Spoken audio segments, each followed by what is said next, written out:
Hello, welcome to HLA Live. HLA Live is our regular broadcast on the HLA YouTube channel as well as all the other social media channels. Each week we talk to interesting people from across the HLA community. Good evening, everyone. I am really excited to be chairing tonight's meeting. Hi, I'm Rosie Spooner and I'm hosting HLA Live this Wednesday. And I'm an HLA scholar and I'm also going to be your host this evening. To share with us their ideas and their innovations and hopefully bring them to a global audience. Quite quick, we have ideas, let's do this, let's do that. So many of the topics come from our community, with scholars and faculty expressing an interest in many of the discussions that we're about to have. Hello everyone and welcome to the HLA Live session on widening participation in the postgraduate realm.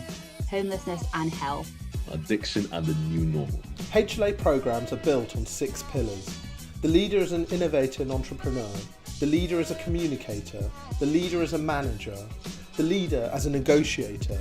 The leader is a follower, and the leader is a philosopher. If you are interested in becoming a HLA scholar, why not get in contact?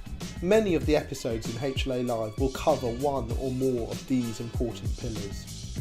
The HLA team consists of Pedra, Eamon, Tim, Riddy, Alistair, Adil and Trisha, and a range of other HLA scholars and faculty. I'm really excited to introduce our next Q&A with Lois Pace, and I'm just going to give the stage and the word right to her to introduce herself. Hi, Vasily. Hi, everyone. It's really a pleasure and honor to be here with you today. As Vasily said, I'm Lois, and I run an organization called the Global Health Council here in the US. Amazing, and it is a true honor to have you here, and thank you very much for giving up your time to talk to us. So just because I hope everyone will know you already, but if they don't, can you tell us a little bit more about you? Yeah, sure. Well, let's see, where do I begin? I already mentioned being president and executive director of this great organization. I should probably tell you a little bit about the organization, which is, it's a coalition of other organizations, frankly, who are all focused on global health issues. A lot of our members, if you will, work in different countries around the world, really trying to do their best to advance health in those communities. And we also do a lot of work here in the US, ensuring that governments like the United States understand the value of that work, continue to invest in that work. But we're also trying to be responsible in this space and not perpetuate maybe what have been some longstanding, less than helpful practices in global health and development. So I think it's also our responsibility at Global Health Council and my responsibility as its leader to really think critically about our work as well, and not just try and push through what we've been doing all this time, but rather think about ways we can improve on that. Absolutely fantastic. And what was your journey? How have you come to find yourself in this position? Yeah, that was an interesting journey, honestly, because I am not, or at least I don't consider myself a Washington person so much. Other people surely do. But honestly, I got my start in Los Angeles, California, where I'm from, where I was born and raised. And I left home for a time, but then came back and worked at the community level there. And that's important for me to start any story about myself with, because that particular setting was low income and had a number of, I guess, societal challenges in terms of gun violence and food deserts and just sort of limited access to healthcare services. That was my experience, honestly, in many ways, growing up in that particular part of Los Angeles, California, here in the States, and working in that part of the city years down the road. And so that's something I'm proud of, not because of what I did, but frankly because of what partners and community leaders taught me as part of that process and as part of that experience. You know, the value and importance of truly engaging with and understanding what their needs are and trying to meet those. And I didn't always get it right. Certainly, it was definitely a learning experience, and I just hope that I offered them as much as they offered me. But I continue to try and work in that way throughout my career, eventually setting my sights and intentions and doing similar work in other countries. And there are a couple of reasons for that, I suppose. But honestly, I didn't necessarily see it as so different from what I was leaving. Just again, with my experience and perspective here in the States, I consider the work in low resource settings or in settings where, there are communities that are kind of left out or left by the wayside. I was very interested in how those communities worked in other parts of the world. And really, I'm just constantly thinking about ways we can make those connections or even build those bridges so that we can learn from each other, or frankly, people who are living again in those communities, working in that way together day to day, can kind of have that connection in a way that will kind of lift up their work and their efforts and their progress equally. I don't know if that makes sense, but it just really shocking. It really does. No, that's perfect. And it is very fascinating because clearly your background, where you grew up, where you're coming from, really influenced your decision and later on also your career. And I think from our perspective, especially being now living in these well-connected planet, Earth, where we live in, we often come in contact with all the different cultures and the way healthcare is delivered in different countries. And I think we've finally come to understand that some of those misconceptions that we previously had are coming down with those, and those barriers are not there anymore. What do you think is the current healthcare situation around the globe? How is it different? How is it similar between countries? Yeah, it's really hard, I think, to try and summarize that. But I think what we see are a couple of things. I mean, we see countries that really are keen to and trying to advance this idea of universal health or health coverage for their populations, for their citizens. I think that that's important, especially when we consider the gaps in access that I mentioned. That's not a uniquely American problem, right? It's an issue that we find in different parts of the world. And so I can appreciate and even support the momentum around universal health worldwide. And I'm glad that has, I guess, picked up steam again in the past couple of years. It's not a new idea, and it's certainly not something that, it's certainly something that some countries have been doing for an extended period of time. And I think the idea is to ensure that there is an even greater, wider embrace of those principles. But I think we also need to be careful assuming that just because a country, at least at the political or policy level, has made that commitment or has even rolled out that type of program, it doesn't mean that there aren't disparities, right, within those countries.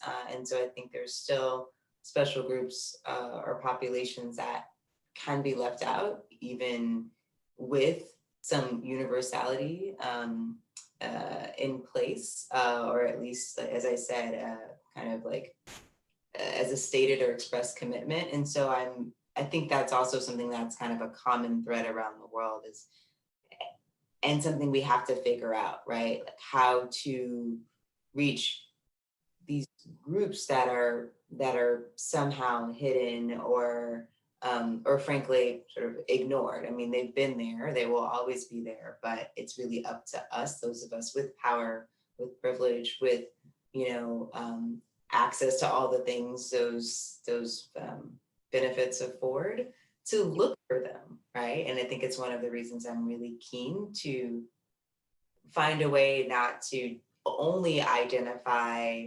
opportunities to build bridges across like clearly defined groups like countries, but also through maybe these less clearly defined means by connecting these special groups or populations. Amazing. And you touched on something extremely important. We often create those differences. We see the differences between the countries, but we often fail to see those within our own country, our own local community sometimes, seeing those huge disparities, whether they're financial, socioeconomic, or perhaps simply which neighborhood you grew up in. And that is such a huge contrast, absolutely. And how do you think we can thrive at reducing the gap between people within the same community, within the same country, in order to provide them free point of access in healthcare?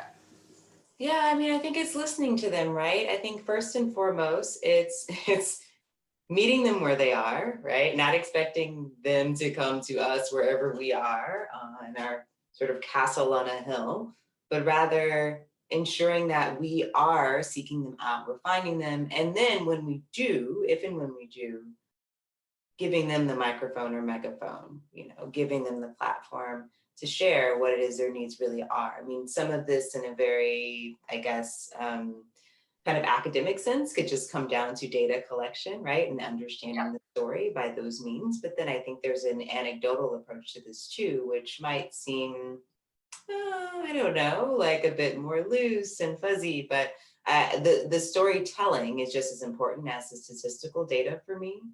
Because there's a richness behind those stories that I think can sometimes get missed by the numbers. But in any case, gathering that information, understanding the experience is first and foremost important. And then I want to be sure that whatever we do is not solely extractive, right? We're not only going and asking, okay, well, what do you need? Because what's our accountability to truly following up? I mean, we have to act on that information. And so that's another part of it, is ensuring that we are putting in place, even if it's sort of a phased approach to delivering on a promise.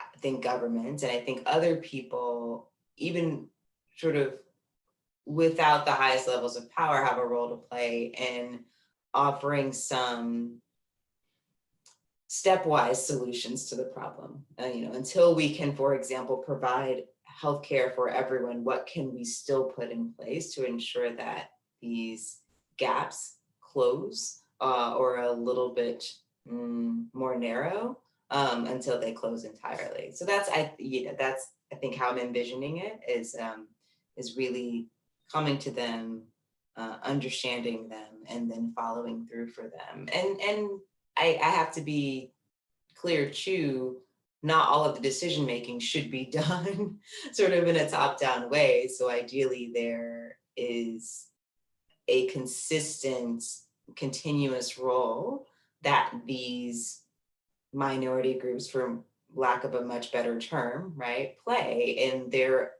own determination, right? They should be at the table deliberating and making these decisions so that those actions can truly be effective and sustainable. That's my dream.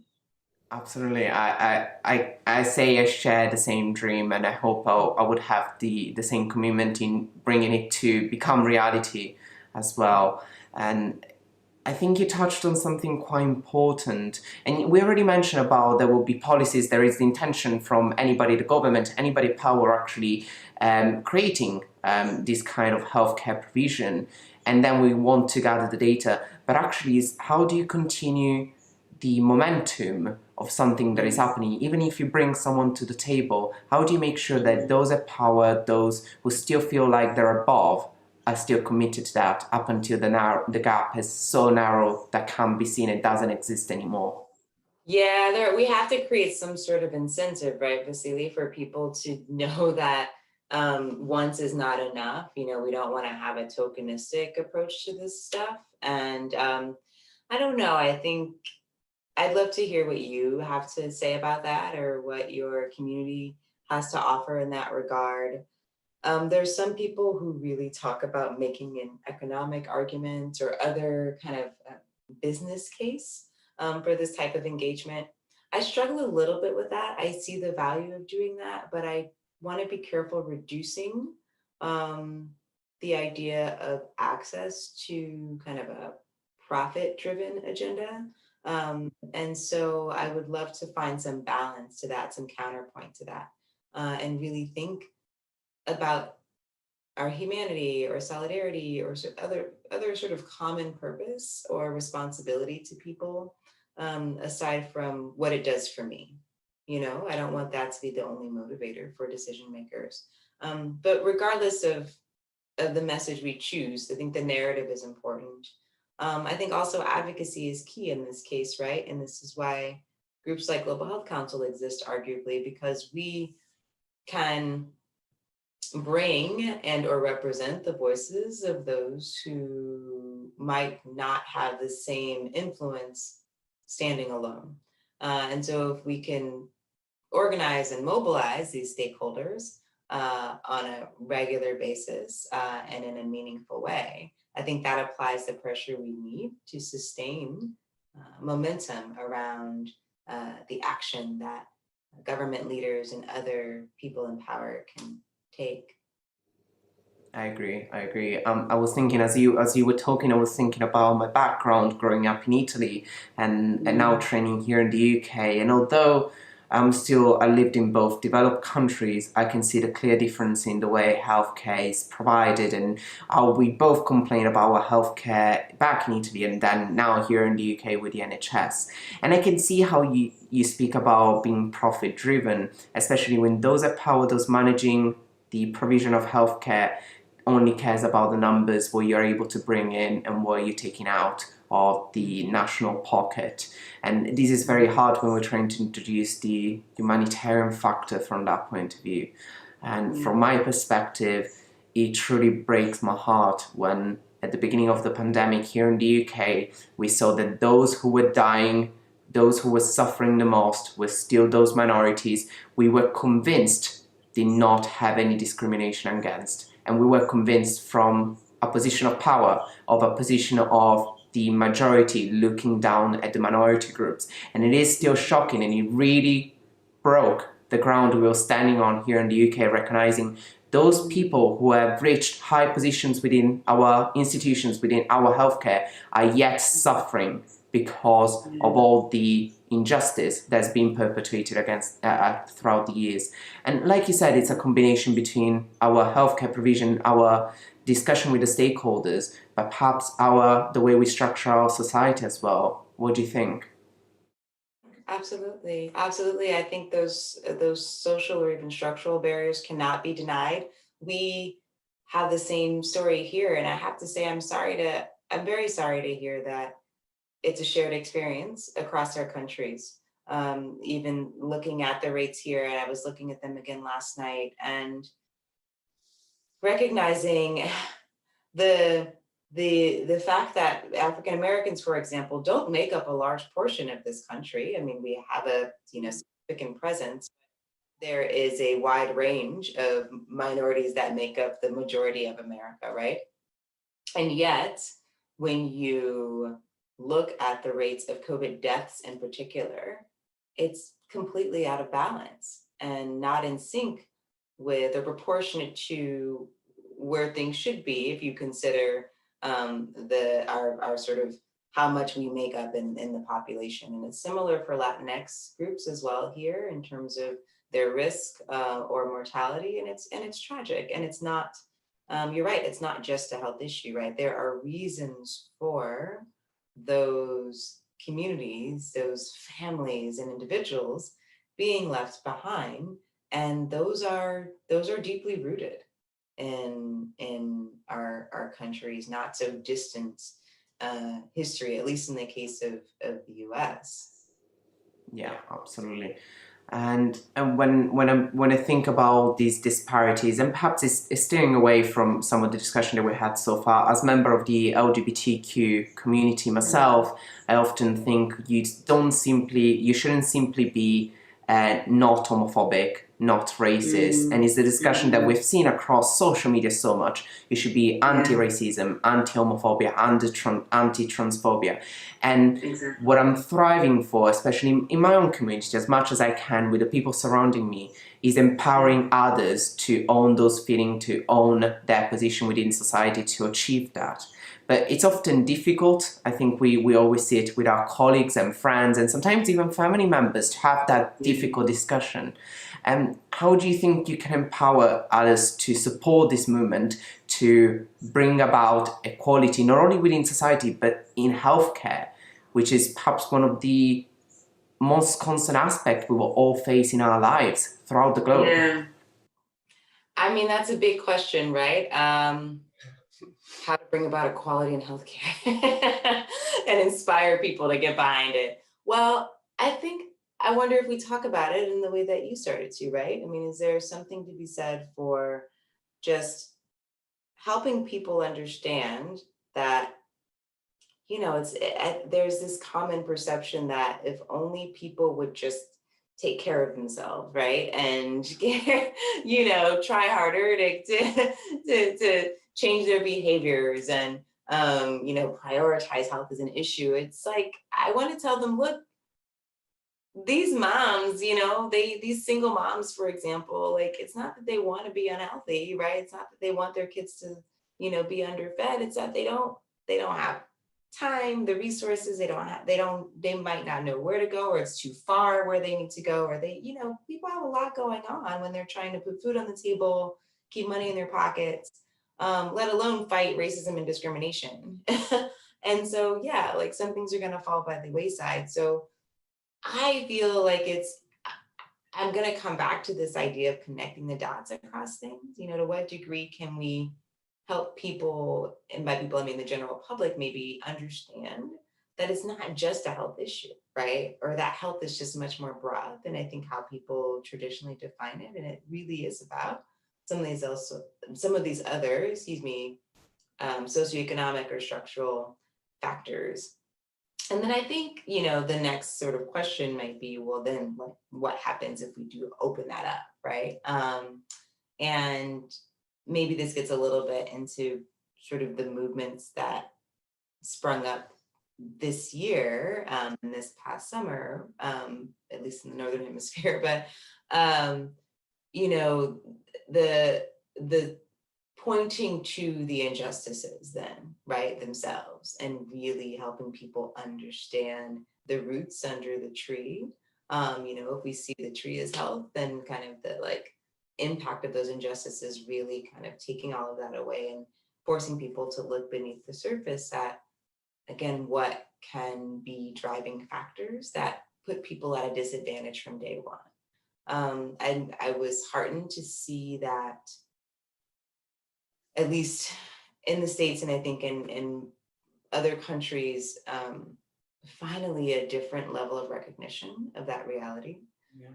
And, almost an acceptance that it's not all in our heads, those of us who have been at some sort of disadvantage. Like, this is real, people's lived experience, right? And empathy goes a long way. Yeah, I agree. So I feel that those types of actions are inspiring. They have been inspiring, and are a step in the right direction to getting more people to understand, again, the fundamental nature of what we're up against. I've just been elected earlier this year, this academic year, as Deputy Chair of Education for our British Medical Association, as within the students' community. Thank you. And some of the work that we're doing is trying to bring more inclusivity and diversity within the medical curriculum. The usual discussion that we have, well, if you're trying to introduce something, that something else must come out, which is something that doesn't sit well with me, and we're heading towards this. And when I think back in my own personal journey, coming from Sicily in Italy, and we were relatively included within our national climate, but at the same time excluded. And I remember my perspective of minorities was very narrow, and it was very old-minded from that perspective. I didn't have a progressive, I didn't have a modern view, outlook onto it. And coming to the UK, certain broadened my horizons beyond anything I could ever see. And the movement, even just this year, really shook my own understanding of what was happening around the globe, because I'd never been taught, I'd never been experiencing it up until now. And I'm ashamed of saying that society had failed to tell me, to make me recognize what has actually gone wrong for so long and what's still going on wrong. So you spoke about directions, and that's something from our perspective what we're trying to achieve. What do you think what directions are we taking following the Black Lives Matter and movement, as well as the COVID-19 pandemic itself? Where are we heading? Ooh, well, I mean, I guess that's up to the people, right? I mean, look, staring it right in the face in the way that you did this past summer is the right step in my mind. And I think each of us has to do that, even those of us like me with lived experiences, right? Because I do still have a level or high degree of privilege in multiple ways. And so sort of stepping back and re-examining what our role has been in perpetuating the problem, how complicit we might have been, and then also how we have contributed to progress, right? Like we don't have to always beat up on ourselves. I think we can think about maybe ways that we've done well and good. But it starts at a very individual level. And then I think, speaking to the collective, I still want to come back to the centering solutions on the experiences and even further the perspectives and voices of those affected. So as we're thinking about what needs to happen, right, it's really going to those communities and really asking, well, what is, progress look like to you?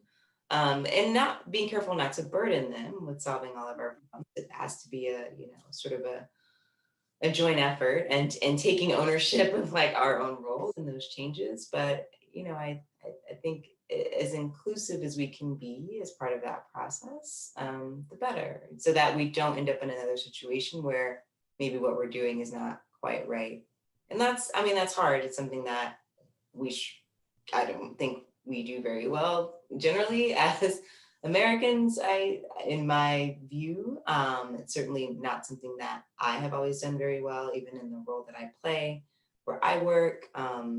I hope that I do a better job personally, but I think it's a work in progress for many of us. And there are some people who knock it out of the park and who get it right. And so I try to turn to and look to them as examples of how I could improve in the process. But I think any good marker is sort of testing or asking the people most affected, hey, is this okay?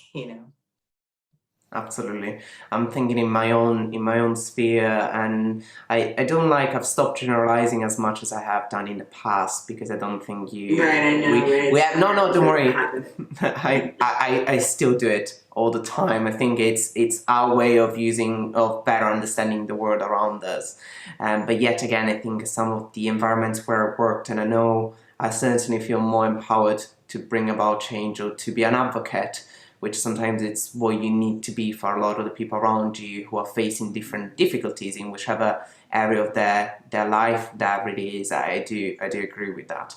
And after we collect that experience, we hear people's voice, sometimes that cry for help, for change to be brought about. And we're taking already, I think, this year a huge leap forward, and I hope that we will continue. And I think ultimately this change is unstoppable. It will happen, but it depends how close that point will be in the future. How do you think, what are the difficulties we might encounter when actually creating this change, when actually putting in place and implementing it? They're probably vast, right? I think we've seen, I don't know, in my experience here, I've seen, I don't want to call it a backlash, although I think that there's been some semblance of a backlash here, but coming back to the problem being so deeply rooted, I think sometimes it can feel like we take a couple of steps forward and a couple more steps back later on, and that can be frustrating. I think, for better or worse, for the time being, monies and resources still drive a lot of progress. And so, we can have the best of intentions and even like the strongest voice. And yet if like the resources don't come along with those words. Even if some action is taken, even if some policy is passed, then it just seems to sort of fade away as a priority. So I think what's really important is to ensure that whatever progress we make is part of a holistic package that has, the sort of supporting infrastructure underneath what we want to see. So it might be obvious, but it's just not always something that comes as part of an advocacy campaign or is considered, after a shorter term win. It's sort of like, well, what's the long-term gain and sort of staying power of this change is what I feel like you're asking. And so in a US context, largely for me at a policy level, I think that often involves the resources. It also involves the champions too, and depending on how we have converted people to our cause, and broaden that tent so that we're not just reliant on kind of one policymaker to make a change for us, but like a cohort of powerful individuals to support that work, then it has a greater likelihood of surviving. And then the longer it stays in place, if it survives after a year or several years, then it's harder to kind of dismantle those changes. So that's kind of how I think about what we do to ensure longer term success. Absolutely. Okay, that's very useful, especially from my perspective, being interested in medical politics. Perhaps that's quite important, creating those connections. And you spoke about difficulties, and from a very practical point of view, certainly you wouldn't be in the position you're holding today without that knowledge and expertise that you've developed in the field. How do you think we overcome the difficulties in order to establish a new service and driving quality improvement? Self-care is really important. I believe strongly in checking in with oneself and just giving ourselves as much grace as possible, even when we stumble, even when we question everything we're doing. I don't practice it as well as I would like, but it is certainly a principle I hold dear, and I am grateful when others remind me of the value of that self-care and that focusing on myself just so that I can be a better version of myself. I think that's probably the best way that I might be able to answer that. I mean, of course, as you said, this is not without its challenges or difficulties. I think sometimes we as a community will work towards something that we just won't get. And that can be hard. And I think many of us in the US have endured that in some ways. Given the current political climate, a lot of our work has been called into question. I mean, who knew that healthcare would become so political? And healthcare workers by association. And so that's been really challenging for a lot of us to endure. And it's been hard to justify stepping back or taking a break because it seems so dire, the situation, because it is so dire. Really understanding my community has been important to me, and knowing to whom I might be able to pass a baton so that they can continue running the race while I take a rest is something that I think about as well. I don't know if that's sort of the answer you were seeking, but that's where my mind went as you were talking. Yes, and it follows up. I think this is more of a personal question, if you like. What lessons have you learned throughout your journey, throughout your career up until now? And I'm sure there'll be many more lessons to come, but what lessons do you feel have stuck around so strong to you for so long? What would you like to share with us? I mean, I'd like to say humility. I just knowing what I don't know is key, or has been key. It doesn't sound very humble to say humility first off, but I mean it sincerely. I think also the flip side is, especially as a woman and a woman of color, and until recently, perhaps a young woman of color, being more confident in what it is I can contribute, and standing firmly in that space, leading accordingly, and not necessarily listening to my own voice or others questioning why I'm in the room or at the table. Mm-hmm. I think the other lesson is probably one I started with, the acknowledgement and appreciation of others, elders, peers, others that have been my guide and have made me who I am and have offered me their gifts even without full credit or acknowledgement by others. I think that is just something I always want to remember, no matter where I am or what I do. But yeah, I think it's really those three in terms of my personal journey and lessons, and how I move through this world. I mean, they're the standard kind of tips about, you fall down, you get back up, that kind of stuff. And I think those are all still true. But yeah, I think that's different for me. That's, that can be very like results oriented, some of that framing. Mm-hmm. And I think sometimes I just want to stop and take care of my spirit. Yes. And understand kind of where I am, just as a person or human in this world, and how I'm showing up for others. Beautiful. It's very inspirational. So thank you. It's just having your perspective from your life. Thank you. And of course, it's been great talking to you. Absolutely. So closing it, if you like, one last question for you. Sure. What do you think, what does it take to be a leader and a good leader in this crazy climate we're currently living in, whether it's the political situation, is the current pandemic, whatever it is? What do you think it takes to be a great leader? I think acknowledging that it is just overwhelming, and not pretending like it isn't. And, it's life-changing. And for some, much more than others. But I think for everyone, to a certain degree, we're all feeling the weight of the world right now.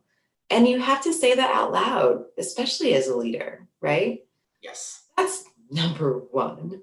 I think something else that I continue to fall back on is something that I actually heard my mother say. So for context, my mother is also African American, and she was born and raised in the southern part of the US, which I probably don't need to give people a history lesson, but that particular part of the United States, as she was coming up and even, through her adolescence, still had segregationist policies and was, really dealing with a great degree of like structural racism. It's not to say that we don't have some semblance of that today in the States, but at least, we've had the passage of the Civil Rights Act and some other policies that try to correct those injustices. But, she didn't have the benefit of those things for a part of her life,